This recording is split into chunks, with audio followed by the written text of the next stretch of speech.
সুযোগ পেলেই বন্ধু বান্ধবদের নিয়ে আড্ডা দিতে আমি খুবই পছন্দ করি। এবারের গন্তব্য চলনবিলের মাছ বরাবর হোন্ডা ভ্রমণ। সত্যি খুব অসাধারণ।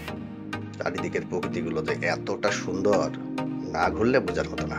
এবার আমরা বরাবর গিলা সম্প্রদায়ের প্রত্যেকটা মেম্বারকে নিয়ে বেরিয়েছি। অনেকেই মিস করেছে, তবে কি কি করলাম না করলাম ডিটেলস এই ভিডিওর ভিতরেই থাকবে। তো চলুন এক এক একটু শুরু করি। তার আগে ছোট্ট একটু মুরব্বী হয়ে যাক। মুরব্বী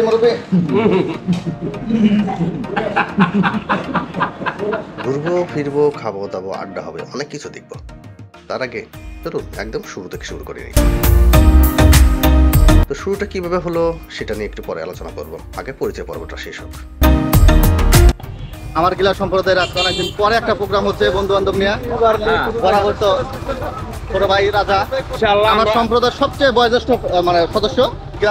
সব কিছু হয়েছে, কিন্তু হুন্ডিয়ার ভাষাটা উঁচে হয়ে গেছে।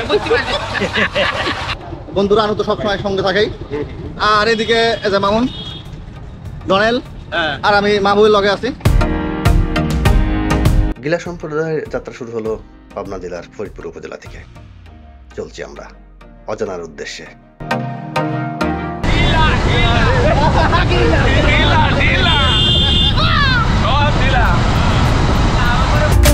আমাদের কন্টাক্টে ছিল আমরা সকালে দূরে কোথাও গিয়ে নাস্তা করব, তাই সকাল সকাল বেরিয়ে পড়ি। অনেকটা পথ আসার পরে একটা ভাঙ্গাচোরা রেস্টুরেন্টের সন্ধান।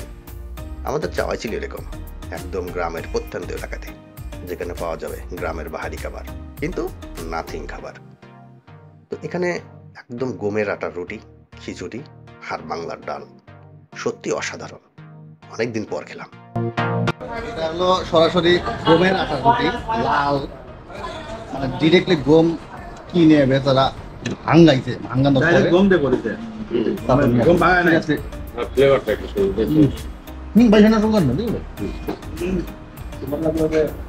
এটা হলো আমাদের সম্প্রদায়ের সবচেয়ে বয়োজ্যেষ্ঠ সদস্য এবং অ্যাক্টিভ সদস্য দিলা। গিলা। এবার আমরা রওনা দিয়েছি মূলত চলন মিলের মাঝখান দিয়ে আর কি।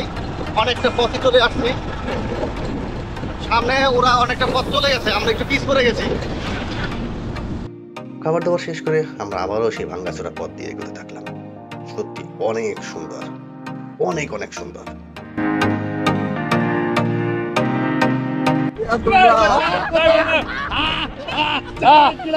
অনেকটা পথ ঘুরতে ঘুরতে চলে আসছি। তো আসার পরে আমাদের কাজই হলো জাস্ট ঘোরা, আড্ডা দেওয়া, একটু থামবো, এই তো অন্য কোনো কাজ না। আজকে আমরা একটু বাইক বাজার আমরা সবাই মিলে এখানে করতেছি। এখানে এলাকাটা খুবই সুন্দর, চারপাশে পানি এক কমে গেছে, অনেক পানি থাকে, সামনে গেলে আরো সুন্দর লাগে, বাতাস ভালো লাগলো। এরপর বড় ভাইয়ের কাছে এই এলাকার আদি ইতিহাস সম্পর্কে অনেক কিছু জানলাম, কিভাবে মাছ ধরতো ইত্যাদি ইত্যাদি। এই উদ্দেশ্যহীন যাত্রা, এটা হলো মজা, কোনো কাজ নাই, শুধু ঘুরো আর ঘুরো। আজকে ওয়েদারটা ভালো, বেশ ঘোলা আছে। এরপর আমাদের আবারও যাত্রা শুরু এই ভাঙ্গাচোরা পথ দিয়ে। সত্যি অসাধারণ। সামনে একটা বড় সড়ো ব্রিজ পেলাম, এখানে থামতে বাধ্য হলাম, কারণ এইখান থেকে যে প্রকৃতির দৃশ্যগুলো দেখেছি সেটা কখনোই ভুলবার নয়। এরপরে আবার একটু গাড়ি টানতেই সামনে পেয়ে গেলাম আখের রস। আমরা সাধারণত যারা ঢাকাতে থাকি তারা তো বিভিন্ন সেকারিন দিয়ে আখের রসগুলো বিক্রি করি, সেগুলো খেয়ে থাকি। কিন্তু এখানে যেটা খেয়েছি ভাই, সিরিয়াস, খুবই অসাধারণ। একদম নগদ জমি থেকে কেটে নিয়ে আসছে, আমরা সামনে ভাঙ্গাচ্ছে। এটা টেস্ট এবং ঢাকার আখের রসের টেস্ট আকাশ পাতাল ব্যবধান। খাবার পরে যেন কলিজাটা ঠান্ডা হয়ে গেল। এরপর আবারও গন্তব্য শুরু। চলছি আর প্রকৃতি দেখছি, সবাই মিলে গল্প গুজব আনন্দ করছি। এক কথায় অসাধারণ। বন্ধু বান্ধব নিয়ে এই ধরনের মাঝে মাঝে প্রোগ্রাম আমি চেষ্টা করি করার জন্য। কেন করি লাস্টে বলছি। ঘুরতে ঘুরতে আমরা চলে এলাম শাহ শরীফ জিন্দানি রহমতুল্লাহের মাজার প্রাঙ্গণে। মূল ফটক দিয়ে ঢুকতেই হাতের বামে পাবেন একটা বড় মাদ্রাসা। এরপরে অনেক অনেক দোকানপাট এবং বিশাল বড় এরিয়া। এখানে প্রতি সপ্তাহে হাজার হাজার ভক্তের মেলা হয়। তারা এখানে আসেন, মাজার জিয়ারত করেন। এছাড়াও এখানে একটা বাৎসরিক বিশাল বড় উরস হয়, লক্ষ লক্ষ লোকের সমাগম হয়। আমি চেষ্টা করব কখনো যদি সময় হয় এসে আপনাদেরকে সেটাও দেখাবো ইনশাল্লাহ।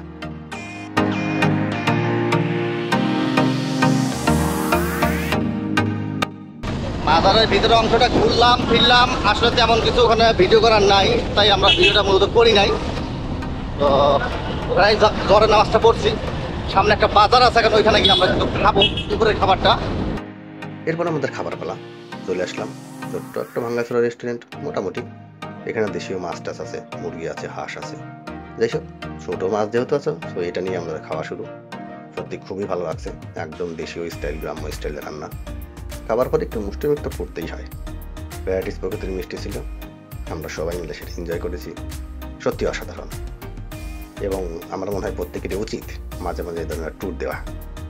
এরপর যথারীতি পান খাওয়া, বাঙালির ঐতিহ্য যেটা।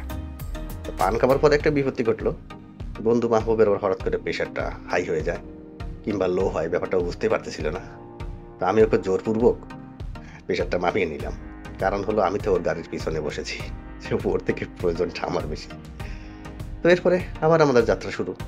আসলে খাওয়া দাওয়া হয়ে গেছে অনেক বেশি, তাই আগেই বললাম যে সামনে কোথাও যদি নিরিবিলি প্লেস পাওয়া যায় তাহলে সেখানে বসে আমরা একটু আড্ডা দিই। আমার মনে হয় সেটাই ভালো। চলো একটু আড্ডা হয়ে যাক। অনেকটা পথে হাঁটলাম আমরা, সবাই মিলে ঘুরলাম ফিরলাম, অনেক কিছু আল্লাহ খাওয়াইলো। বেশ কিছুদিন পরে আসলে ঘোরা তো খুবই ভালো লাগতেছে। আর এই গ্রামের ভিতরে, প্রকৃতির ভিতরে সত্যি অসাধারণ এই জায়গাগুলা, অনেক মিস করি। এইবার যে আমার লাইফের দ্বিতীয়বার আমি এখানে আসছি, ইতিপূর্বে একবার আসছি ওদের সাথেই।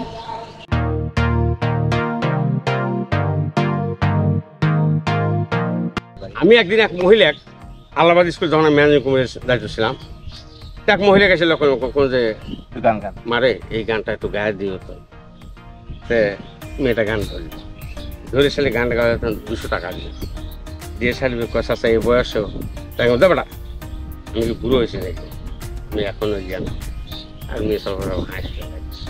গানটা আসছিল যে জানি না সে হৃদয়ে কখন এসেছে, মনের মাঝে দোলা দিয়েছে, আমারে মন তারে যেন ভালোবেসেছে। আসলে আমাদের কাজই হলো ঘোরাঘুরি, যখন একটু সময় পাই আড্ডা মারি। তো বড় ভাইয়ের গান শুনলেন। আমার ভাই সিরিয়াসলি একটা ডিফারেন্ট প্রকৃতির মানুষ, এবং আমাদের যে বন্ধু সার্কেলগুলো আছে, আমাদের কাজই হলো সবাই একটু সুযোগ পেলে ঘোরাঘুরি করা, খোঁচাখুচি করা, আমাদের গিলামি চলবেই। তো বন্ধুরা, আমি যে কথা মাঝখানে বলেছিলাম, সবসময় চেষ্টা করবেন বন্ধু বান্ধব নিয়ে মাঝে মাঝে আড্ডা দিয়ে। সেক্ষেত্রে আপনার বয়স কমবে, আপনার মনটা খুব উৎফুল্ল থাকবে, আপনার কাজের স্পিড বেড়ে যাবে, সাথে আপনার স্মৃতিগুলো আটকে রাখতে পারবেন। যখন মনটা খারাপ হবে তখন এগুলো দেখে অনেক মজা পাবেন। আজকের মতো এতটুকুই, সবাই ভালো থাকবেন।